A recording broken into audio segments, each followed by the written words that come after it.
May di ba may pagka magkukulay ng buhok, dapat ano muna? Ano pagka nagkukulay ka ng buhok, may anong inuuna mo? Gupit o ano? May. Ano? Pagka, ano tawag doon? Pagka nagkukulay ka, anong ano? May.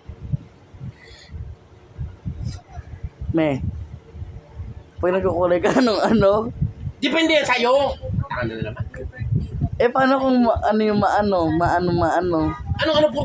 Pero na lang ano? Ano ba yung tanong na yan? Ano na naman? Eh, maano nga, yung maano nga. Walang ano? Yung maano. Yung, basta ano. Di ba dapat mauna yung ano, May? May? Di ba dapat mauna yung ano sa ganito? Ano? Wala? May? Di ba dapat mauna si ganito, tsaka yung ganito? Di ba, May? Ano, May? Luda kong vlog. Di ba dapat maano si Aga, ano? Ano yun, May? Anong tanong mo? Putang... Yung maano nga. Hindi mo maintindihan kung ano yung tinatanong. Tanong ng tanong, hindi mo maintindihan. Ano ang puna ano? Yung ano nga sa ganito, sa ano? Sa ano man? Wala na itong bata na ito eh.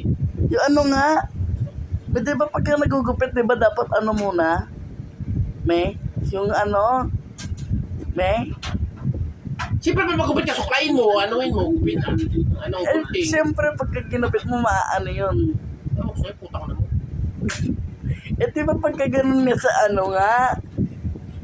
Di ba? Ba't nga kasi sa ano, doon nga sa ano?